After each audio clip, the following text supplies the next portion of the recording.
اچھا البتہ ایک چیز کہ یہ جو عرب ممالک آپ کے خیال میں کیا یہ امریکہ سے کبھی صحیح معنوں میں جان چھڑا پائیں گے؟ کیونکہ جو میں دیکھتا ہوں ان کی اتنی زیادہ انویسٹمنٹس ہیں امریکہ کے اندر.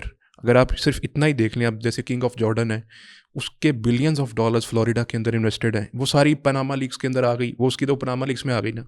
الولید بن طلال ہے جو سعودی عرب کے، ان کا تو میساچوسٹس کے اندر وہ جو Harvard University ivy league کی، وہاں کا جو اسلامک اسٹڈیز ڈپارٹمنٹ ہے وہ الولید بن طلال ڈپارٹمنٹ ہے، اس نے بنایا ہوا سارا پیسے دے کر.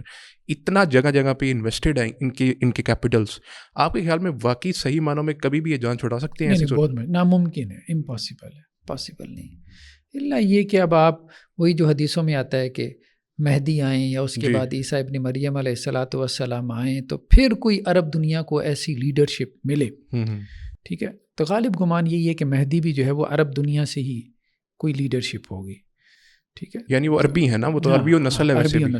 صحیح سے یعنی تب تک کے لیے اگر صرف اتنا ہی میرا خیال ہے کہ جو ایک بیک اپ کے طور پہ یہ معاہدہ پاکستان اور اس کا جو ڈیفنس پیکٹ ہوا ہے سمبولک نیچر کا، جیسے آپ نے کہا کہ کم از کم یہ ہے کہ امریکہ کو اتنا پیغام گیا کہ بھائی ہم تھوڑا سا جو ہے ہمارے پاس بیک اپ بھی ہے، تو آپ اتنا جو ہے ہمیں ایزی نہ لیں.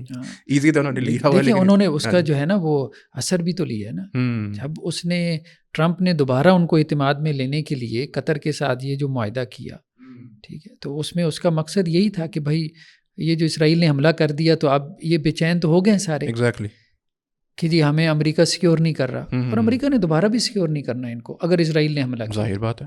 اس کی وجہ یہی ہے کہ سارا اسرائیلی بیٹھا ہوا ہے وہاں پہ ان کی سیاست میں.